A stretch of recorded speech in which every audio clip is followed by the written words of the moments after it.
One fine morning on the island of Sodor, the Fat Controller was having the big station cleaned up. Men were working hard, sweeping and scrubbing. The engines in the yard were very curious. "I wonder what it's all for," said James. "I don't know," said Gordon. "My driver says the Fat Controller is preparing for an important visitor," said Thomas. "He's expected to tour the island the day after tomorrow." All the engines were very excited.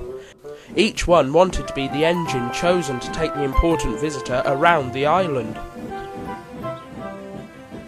"I do hope it will be me who is chosen," said Thomas as he puffed along on his branch line.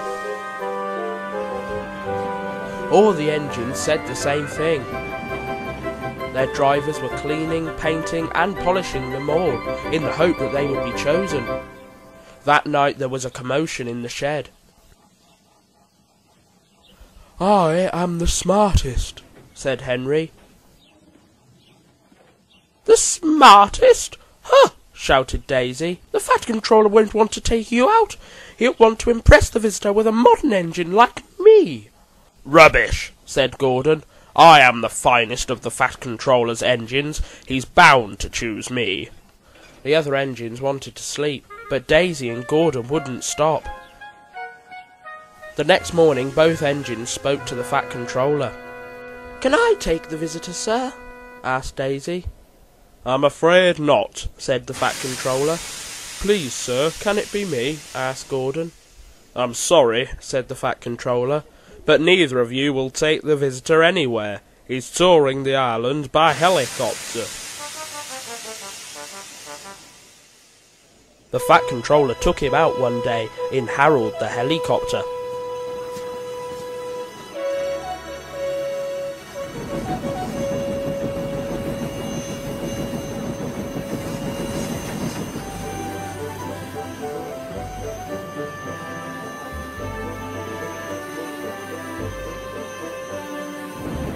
The engines became very suspicious.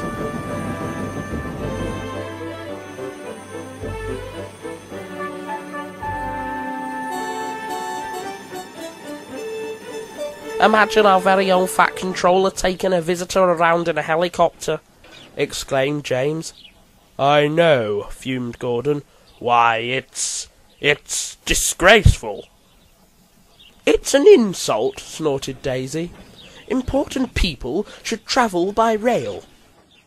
"I wonder what he's up to," said Boko. "There must be a reason behind it." "Well, if we're not told, we'll just have to find out for ourselves," puffed James. As Gordon was pulling the express along, he noticed Harold flying overhead. "I know what the important visitor is up to," thought Gordon. "I'll show him." Percy saw Harold flying over the farms between the main line and the big hill.